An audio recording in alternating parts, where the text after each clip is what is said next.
calm and peaceful and how we should help the people of Balochistan if they are really feeling deprived.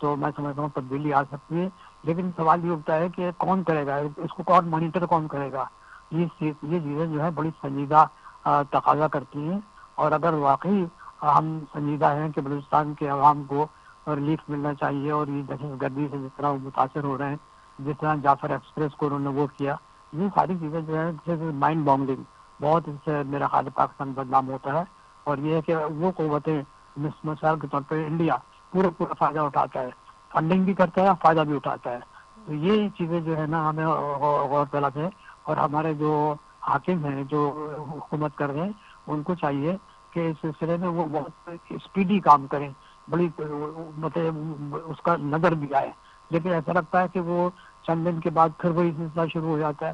تو میں سمجھتا ہوں کہ until unless کہ they are determined actually to stop the violence, اگر وہ determination ہے تو ٹھیک ہے, ورنہ پھر وہی بیانات, پھر وہی سلسلہ, پھر وہی ایک دوسرے پہ الزام تراشی, میں سمجھتا ہوں اس سے مسئلہ حل نہیں ہوگا. اچھا, پچھلے ہفتوں میں ہم نے یہ دیکھا کہ قومی سلامتی کمیٹی کا اجلاس ہوا, وفاقی کابینہ میں پی ٹی آئی نے جو ہے وہ بائیکاٹ کیا, اور ان کے حامی جماعتوں نے, باقی پارٹیز شامل ہوئی اس کے اندر. اور وہاں جنرل عاصم منیر صاحب نے بھی, جو سی او ایس ہیں, انہوں نے بھی, وزیر اعظم نے بھی کہا کہ جی ہم ایک سخت قسم کا آپریشن کی ضرورت ہے اس کے لیے. لیکن جو ہم حالات دیکھ رہے ہیں بلوچستان میں, وہاں کی یوتھ بہت اگریسو ہوئی ہوئی ہے اس وقت. تو اس ٹائم پہ جب یوتھ بھی اگریسو ہوئی ہوئی ہو, دوسری طرف سے بی ایل اے کی کارروائیاں بھی ہو رہی ہوں, اور فوجی آپریشن کی تیاریاں بھی ہو رہی ہوں, تو اس صورتحال میں آپ کو کیا لگتا ہے کہ بلوچستان کہاں پہ کھڑا ہوا ہے؟ دیکھیے میں سمجھتا ہوں کہ بی ایل اے کو ٹیکل کرنا کوئی زیادہ مشکل مسئلہ نہیں ہے. اور یہ ہے کہ یہ وہ لوگ ہیں کہ جو اپنی کارروائی کرنے کے بعد پھر کپڑے بدل کے پھر شہر میں آ جاتے ہیں اور شہریوں میں مکس اپ ہو جاتے ہیں. اس چیز کو سمجھنے کی کوشش کرنی چاہیے. یہ ابھی تک آئیڈینٹیفائی کر ہی نہیں سکے کہ وہ کون لوگ ہیں جو پاؤں پہ چلے جاتے ہیں پھر واپس آ جاتے ہیں, اور پھر یہ کہ شہری زندگی میں وہ معمول کے مطابق کام کرتے رہتے ہیں. تو میں سمجھتا ہوں اس طرح ہماری انٹیلیجنس جو ہے نا, ہماری انٹیلیجنس جو ہے نا بہت مطلب کمزور ہے. اگر ہماری انٹیلیجنس ٹھیک ہو تو میں سمجھتا ہوں کہ بلوچستان کے اندر ہم بہترین مطلب یہ کہ فوائد اٹھا سکتے ہیں, بہترین طریقے سے بلوچستان میں امن قائم کر سکتے ہیں. لیکن میں سمجھتا ہوں کہ دیر از اے ول, دیر از اے وے. یہاں ول کی بڑی کمزوری ہے. اگر ول ہے تو میں سمجھتا ہوں ٹھیک ہو جائے گا, ورنہ پھر وہی بیانات, پھر وہی دہشت گردی, پھر وہی لوگوں کا ان کے جان و مال کا کوئی تحفظ نہیں, پھر وہی لوگ جو ہے شہید ہوتے رہیں گے. تو میں سمجھتا ہوں اس سلسلے میں بڑی سنجیدگی کا مظاہرہ کرنا چاہیے, اور مظاہرے کا طریقہ صرف یہی ہو سکتا ہے کہ آپ بلوچستان کے عوام کو کانفیڈینس میں لیں, انہیں بتائیں کہ یہ سب کچھ جو ہو رہا ہے اس کے پیچھے کون سے ہیں. جب تک کہ آپ بلوچستان کے عوام کو کانفیڈینس میں نہیں لیں گے, ان کو حقائق نہیں بتائیں گے, میں سمجھتا ہوں اس وقت تک آپ وہ نتائج حاصل نہیں کر سکتے. امن کی صورت میں چاہیے. اچھا, سب کچھ چیزیں ہم ڈسکس کرتے ہیں. کچھ مبصرین سے بھی بات ہو رہی تھی, کچھ اور تجزیہ کار سے بھی بات ہو رہی تھی. وہ کہہ رہے تھے کہ جو ریسورسز ہیں بلوچستان کے یا کے پی کے, ان کی منصفانہ تقسیم ایک بڑا مسئلہ ہے. پھر دوسرا یہ کہ بلوچستان کے جو اسٹوڈنٹس ہیں وہاں تعلیمی نظام کا ایک بڑا ایشو ہے. پھر مسنگ پرسنس کا ایک بہت بڑا ایشو ہے. پھر جابس کا ایک بڑا سیویئر قسم کا ایشو ہے بلوچستان کا. تو چند ایک مسائل تو میں نے بتائے, آپ اس میں کچھ ایڈ کرنا چاہیں گے؟ اور کون سے مسائل ہیں کہ جن کی وجہ سے بلوچستان آج اس حال میں پہنچا ہے؟ دیکھیے میں سمجھتا ہوں کہ بلوچستان میں جو ہے نا ایک تو میرٹ وہاں میرٹ نہیں ہے. میرٹ کی بنیاد پر اگر تھوڑی سی نوکری مل جائے تو اس میں تبدیلی آ سکتی ہے. لیکن پھر بھی ظاہر ہے کہ وہاں پہ تعلیم کی کمی ہے, اور وہاں پہ جو ایک ٹریننگ کی ضرورت ہوتی ہے گورنمنٹ چلانے کے لیے, اس میں بھی بڑی کمی ہے. مگر پھر بھی اس کے بعد بھی میرا خیال ہے حکومت اگر کچھ ایسے انتظام کرے کہ جس سے وہاں کے لوگوں کو کانفیڈینس ڈیولپ ہو تو تبدیلی آ سکتی ہے. ایکچولی وہاں کے لوگوں میں کانفیڈینس نہیں ہے, وہ حکومت کا اقدار نہیں کرتے. بیانات کے ذریعے جو ہے نا تبدیلی نہیں آتی, تبدیلی آتی ہے ایکشن سے. تو میں سمجھتا ہوں کہ اگر اس سلسلے میں کوئی پازیٹیو ایکشن دیا جائے اور ان کو سمجھایا جائے, بتایا جائے, ان کو نوکریاں دی جائیں, اور ان کے جو معاشی مسائل ان کو حل کیا جائے, تب بہت تبدیلی آ سکتی ہے. اگر معاشی مسائل نہیں حل ہوتے اور لوگ جو ہے محروم رہیں گے, تو محرومی سے آپ کو معلوم ہے کہ دشمن پورا فائدہ اٹھاتا ہے. ہم نے بہت سے ایسے ممالک دیکھے کہ جہاں پر محرومی ہوئی تو دشمن نے فائدہ اٹھایا, اور وہاں پہ بڑے وسیع پیمانے پہ خانہ جنگی بھی ہوئی. خدا نخواستہ بلوچستان میں صورتحال نہیں ہے, لیکن ہمیں کم از کم یہ سوچنا چاہیے کہ بلوچیوں کے جو غم ہیں یا ان کے جو دکھ ہیں یا ان کے کوئی جو مطالبات ہیں اس کو کس طریقے سے ہم جو ہے نا ٹھیک کر سکتے ہیں, حل کر سکتے ہیں. اسی میں بلوچستان کی ترقی ہے, اس کا استحکام بھی ہے. اور جس طریقے سے بلوچستان گوادر کی صورت پہ ترقی کر رہا ہے, اس میں عوام کو شامل کرنا چاہیے, عوام کو بتانا چاہیے گوادر انٹرنیشنل فورم جب کام کرے گا تو اس سے کتنے فوائد ہوں گے. یہ ہم مثلاً یہ ہے کہ عوام کو بیک پہ رکھتے ہیں اور ان کو بتاتے نہیں ہیں کہ یہ چیزیں کیسے ہو رہی ہیں, اس سے کیا فوائد ہیں. یہی اگر طریقہ کار ہے اس پر ہم چلیں اور عوام کو کانفیڈنس ملے تو میں سمجھتا ہوں بہت بڑا فرق پڑے گا, اور بلوچستان کے عوام جو ہے نا وہ خوشی آپ کے ساتھ تعاون کریں گے. اچھا آپ صاحب مجھے یہ بھی بتائیے گا کہ ایک اور اسپیکٹ یا ایک اور تھیوری جو سامنے آ رہی ہے وہ یہ آ رہی ہے کہ بھارت جو ہے وہ خاص طور پہ فنڈنگ کر رہا ہے بی ایل اے کی, اور جتنے بھی ٹیررسٹ جو اٹیکس ہو رہے ہیں وہ بھارت کی فنڈنگ سے ہو رہے ہیں, اور اس کا ایک موٹیو یہ ہے کہ سی پیک کسی طریقے سے ترقی نہ کرے, کیونکہ اگر سی پیک ترقی کر جائے گا تو بلوچستان کے ساتھ ساتھ کے پی کے بھی کافی مسائل حل ہو جائیں گے, اور پھر جو ہے وہ انڈیا کو دشواری ہوگی پاکستان میں مداخلت کرنے کی. یہ بات کہاں تک درست ہے؟ لیکن سی پیک جو ہے نا ایک ریئلٹی ہے. بھارت اتنی بھی سی پیک جو ہے ایک ریئلٹی ہے, ترقی کر رہے ہیں. سی پیک کا سیکنڈ فیز ترقی جو ہے بن رہے ہیں, لیکن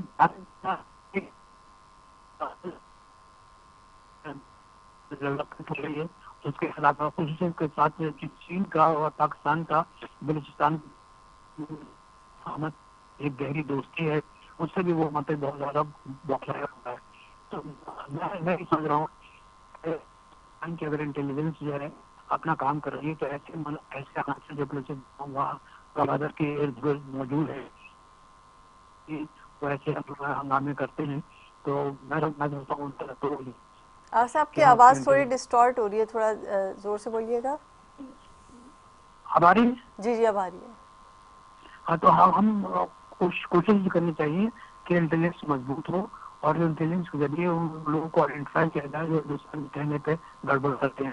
لیکن ہندوستان تو انوالو کر رہا ہے بلوچستان میں, جس پہ کوئی شک نہیں ہے, اور بلوچستان کی ترقی کو روکنے میں بھی اس کا بہت بڑا ہاتھ ہے, اور ان کو بہترین میں بہت بڑا ہاتھ ہے.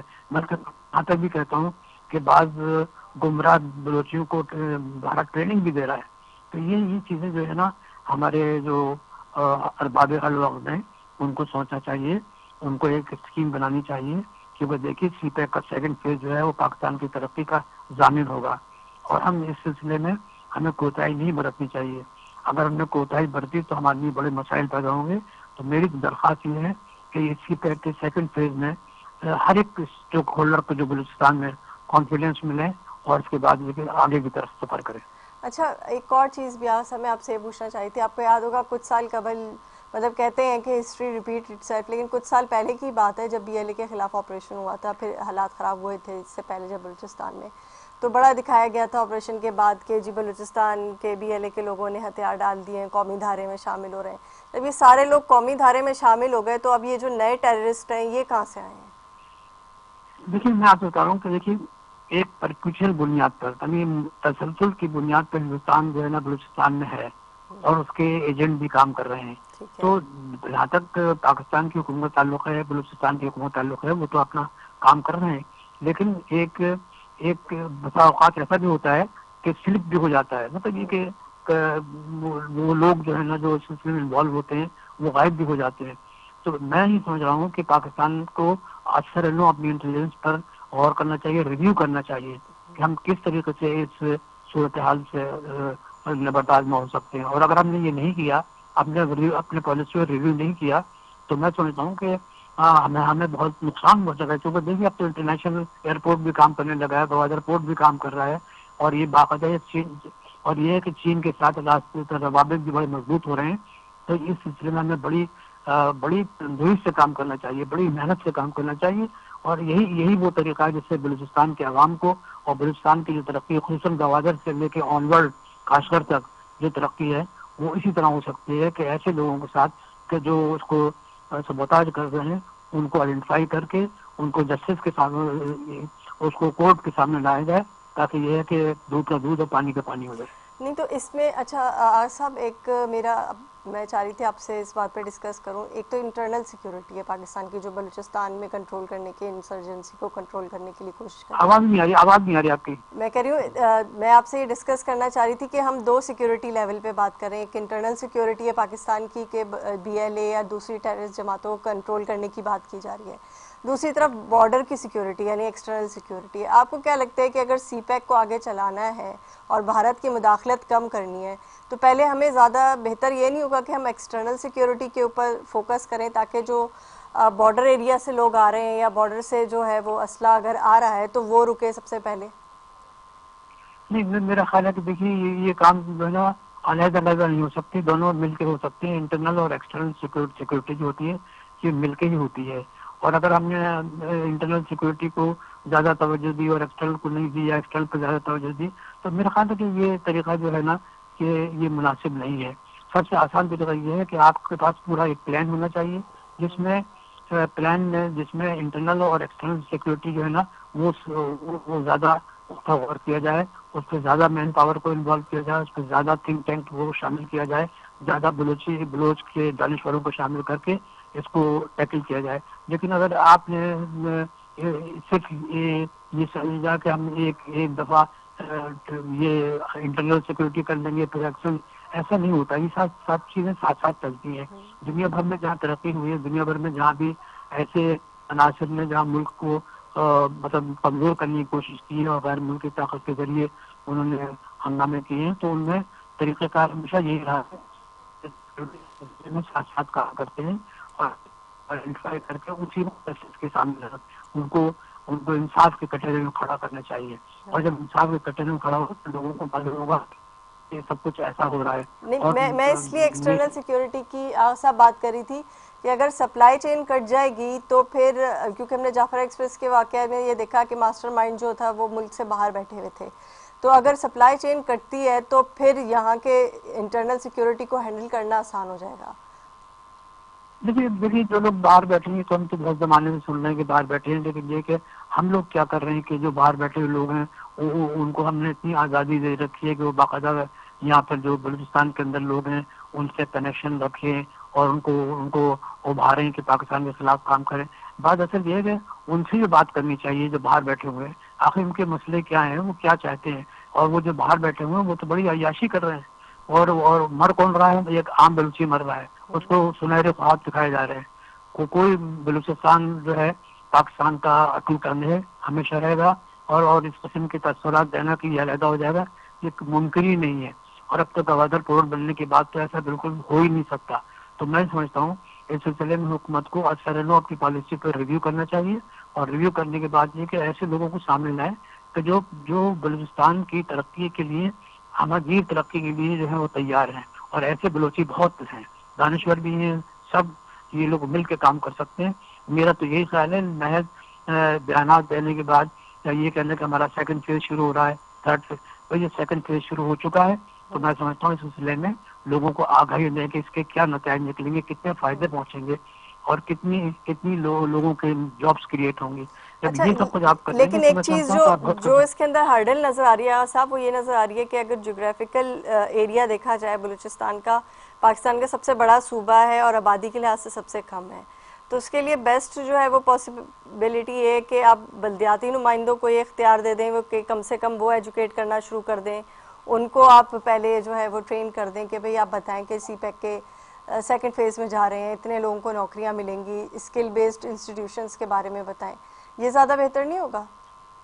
میرا خیال ہے کہ آپ نے بہت اچھی بات کی, میں آپ کی بات سے اتفاق کرتا ہوں کہ آپ گراس روٹ لیول پر لوگوں کو امپاور کریں جیسے آپ نے ابھی فرمایا. تو جس طریقے سے آپ بلدیاتی نظام کو مضبوط کریں گے, لوگوں کے دروازے پر ان کے مسائل حل ہوں گے تو یقینی طور پر لوگوں کے ذہن میں تبدیلی آئے گی, سوچ میں تبدیلی آئے گی. جب سوچ میں تبدیلی آتی ہے تو سماج میں تبدیلی آتی ہے. میں آپ کی بات سے بالکل اتفاق کرتا ہوں کہ بلدیاتی نظام کو زیادہ مضبوط بنائیں, ان کے وہ جو بلدیات کے جو محکمے ہیں اور ان کو جو وسائل کی کمی ہے وہ پوری کرنی چاہیے. جب تک کہ وسائل کی کمی پوری نہیں ہوگی تو میں سمجھتا ہوں کہ یہ سلسلہ جو ہے نا زیادہ مؤثر ثابت نہیں ہوگا. لیکن پھر بھی میں آپ کی بات سے اتفاق کرتا ہوں کہ گراس روٹ لیول پر لوگوں کو انوالو کیا جائے, ان کو امپاور کیا جائے اور اس کے بعد جو ہے آپ دیکھیے کتنی بڑی تبدیلی آئے گی. اچھا ٹھیک ہے آغا مسعود صاحب، یہاں پروگرام میں ایک چھوٹا سا بریک ہے. آغا مسعود صاحب آپ میرے ساتھ لائن پہ رہیے گا، یہاں ایک بریک لیتے ہیں، شارٹ کمرشل بریک، پھر گفتگو کا سلسلہ جاری رکھیں گے.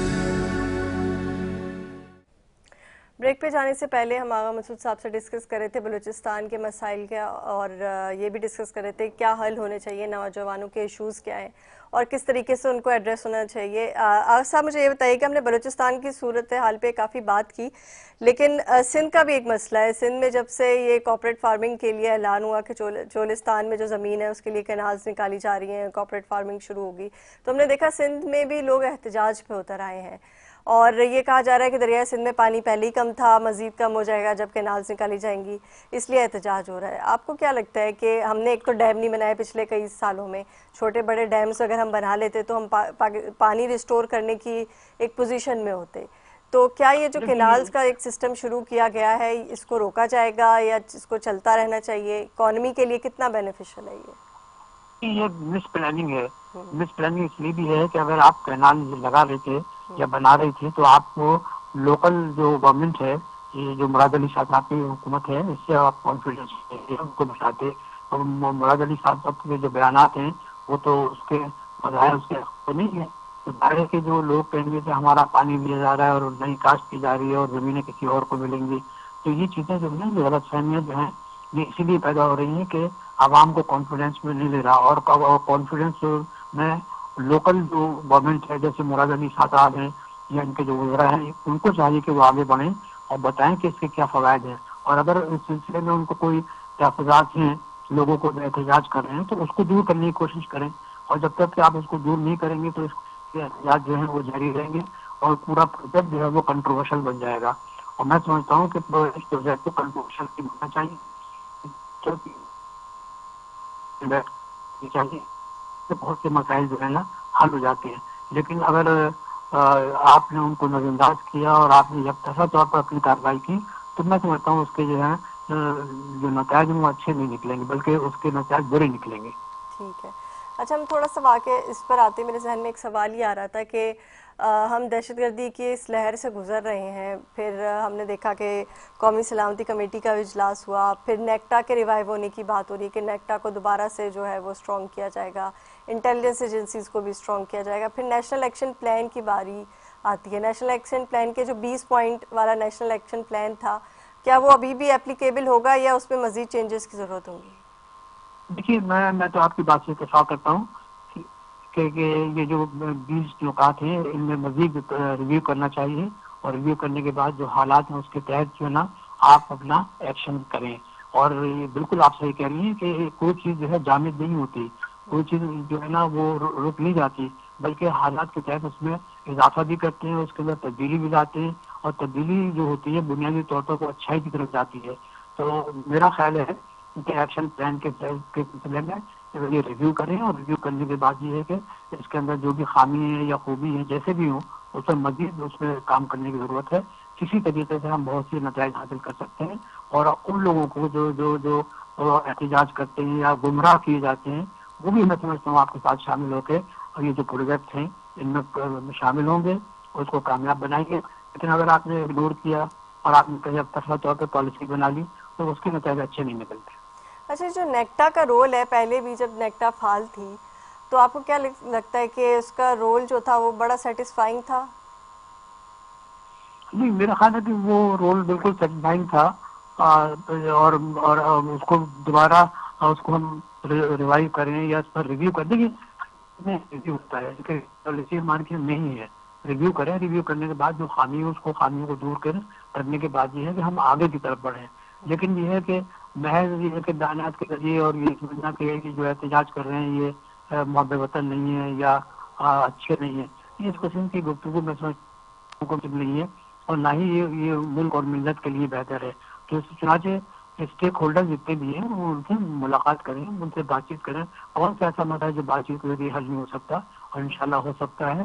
اور یہ جو بھی کینال کا مسئلہ ہے یہ بھی حل ہو سکتا ہے، لیکن صرف یہ ہے کہ ایک کشادہ دلی ہونی چاہیے ذہن کے اندر ایک کشادگی ہونی چاہیے تاکہ لوگوں کو لیں, ان سے بات کریں اور بات کرنے کے بعد اس مسئلے کو حل کرنے, اور یہ مسئلہ حل ہو جائے گا. ایسی بات نہیں, بات چیت کے ذریعے دنیا کے سارے مسائل حل ہو جاتے ہیں. اچھا, آپ بھی یہی کہتے ہیں, میں بھی آپ کی رائے سے اتفاق کرتی ہوں, دوسرے تجزیہ کار صحافی بھی یہی بات بولتے ہیں, لیکن جو مجھے پرابلم نظر آ رہی ہے یہ نظر آ رہی ہے کہ حکومت کو یہ شاید سمجھ میں نہیں آ رہی کہ وہ پہلا مسئلہ کون سا اٹھائے جس کے اوپر نیگوسیشن کر کے اس کو حل کرے. وہ ایک ساتھ سارے محاذ لے کر چل رہی ہے.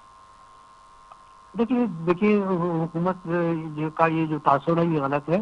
حکومت کے پاس بڑے وسائل ہوتے ہیں, حکومت میں بڑی طاقت ہوتی ہے, وہ بہت سے مسائل کو ساتھ لے کر کام کر سکتے ہیں, لیکن اگر وہ کام نہیں کرنا چاہتے اور محض یہ کرنا کہ کچھ کو بات کر لیں کچھ بات نہ کریں, تو میرے خیال سے معاملات جو ہیں وہ سمجھتے نہیں ہیں, بلکہ اور بھی مسائل ہو جاتے ہیں. تو میری اپنی ذاتی رائے ہے جو بھی پروجیکٹ آ رہے ہیں کا جو پروجیکٹ ہے بڑا امپورٹنٹ پروجیکٹ ہے, اس پر ہم لوگوں کو اسٹیک ہولڈرس کو کانفیڈینس میں لیں, اور ورنہ یہ کہ اگر انہوں نے اگنور کیا اور کہا کہ صرف ہماری بات چلے گی تو اس سے میرا خیال ہے بڑی گڑبڑ ہوگی اور بڑا انتشار پھیلے گا. ٹھیک ہے, لیکن میں وہی حکومت کی بات پر آؤں گی کہ اتنے سارے مسائل کا انبار ہے اور اس کو حل کرنے کے لیے یا تو ان کو کوئی ایک جامعہ پالیسی جیسے آپ نے کہا کہ بنانی چاہیے تاکہ اس کو حل کر سکے, اور فیزز بنانے چاہیے. پہلے تو آپ عام عوام کے جو مسائل ہیں ان کو حل کرنا شروع کریں صوبائی سطح کے اوپر, اس کے بعد جو ہے وہ پھر آپ یہ دیکھیں کہ ابھی آپ نے جو SICF کی پھر فورن ڈائریکٹ انویسٹمنٹ جو لے کر آنی ہے اس کو کس طریقے سے امپلیمنٹ کیا جائے گا. حالات صحیح نہیں ہیں, آپ فورن ڈائریکٹ انویسٹمنٹ بھی لے کے آ رہے ہیں اور آپ SIFC کے تحت جو پروجیکٹس ہیں ان کو بھی آپ اس پر بھی آپ نے کام کرنا شروع کر دیا. دوسری طرف ٹیررزم ہو رہا ہے, لوگ بھی ناراض ہیں, 2 صوبوں میں تو ایکسٹریم ٹیررزم ہے, پھر ایک صوبے KP کی طرف سے جو ہے وہ آپ کو اتنی جو حمایت حاصل نہیں ہے حکومت وفاقی حکومت کو. تو یہ ساری سچویشن تو اور کیوس کو بڑھا رہی ہے. ریزالو کرنے کے لیے ہمیں کوئی ایک مثبت یا ٹھوس اقدامات جو حکومت کی طرف سے نظر آنے چاہیے یا صوبائی حکومتوں کی طرف سے نظر آنے چاہیے 8ویں ترمیم کی خود مختاری کے بعد, وہ کہیں بھی نہیں نظر آ رہا. میرا خیال ہے کہ آپ کا یہ تجزیہ بالکل صحیح ہے اور طریقہ کار یہی ہونا چاہیے, اور اس سے سب سے بڑا مسئلہ یہ ہے کہ لوگوں میں کانفیڈینس پیدا ہوتا ہے. آپ جب لوگوں کو اگنور کر دیں گے, آپ اپنے طریقے سے پالیسی کو بنائیں گے, اس کو انیشیٹ کریں گے, تو لوگ ظاہر ہے کہ اس کو زیادہ وہ پسند نہیں کریں گے. اب یہ جو نہر کا مسئلہ ہے اس کو آپ نے یک طرفہ طور پر انیشیٹ کیا, بات کرنے سے میں سمجھتا ہوں کہ اب بھی میں کوئی بہت زیادہ گزرا نہیں ہے, اس مسئلے پر بات ہو سکتی ہے. اور بھی مسئلے ہیں ان سے بات چیت کر کے ہم اپنے ملک میں امن بھی قائم کر سکتے ہیں, اور وہ اقتصادی جو ہمارے منصوبے ہیں جس سے کہ ملک چلتا ہے, جس سے ملک مضبوط ہوتا ہے, جس میں عوام کے اندر بھی شکتی پیدا ہوتی ہے, تو یہ ضروری ہے کہ ان کو کانفیڈینس میں لیا جائے. اور بغیر کانفیڈینس میں لیے ہوئے میرا خیال ہے کہ کوئی بھی پروجیکٹ جو ہے وہ کامیاب نہیں ہو سکتا. نیم دلی سے تو ہو سکتا ہے, لیکن یہ کہ ویسے جو کامیابی ہوتی ہے جس کے اندر لوگوں کو خوشی بھی ہو, ان کو مراد بھی ملے, ان کو فوائد بھی ملے, تو پھر وہ تو عوام کو ویزیبل رزلٹ نظر نہیں آئیں گے. صرف اگر آپ پیپرز پہ کامیابی دکھا رہے ہیں, ویزیبل رزلٹ نہیں آ رہے نظر, تو پھر وہ تو ہر پلان ہر پروجیکٹ جو ہے وہ فیلئر کی طرف جا رہا ہے. بہت شکریہ آقا مسعود صاحب آپ کا کہ آپ نے اپنی قیمتی رائے سے ہمیں آگاہ کیا. ہم نے کوشش کی کہ ہم چند بنیادی مسائل پہ روشنی ڈالیں کہ حکومت کیا کر رہی ہے اور مسائل کیا ہیں عوام کے, تو شاید حکومت کو آسانی ہو اس بات کو ریئلائز کرنے کے لیے کہ کون سے ایشوز کو سب سے پہلے ایڈریس کرنا چاہیے. اسی کے ساتھ منیبہ گل اور نیوز لائن کی ٹیم کو دیجیے گا اجازت. اللہ حافظ.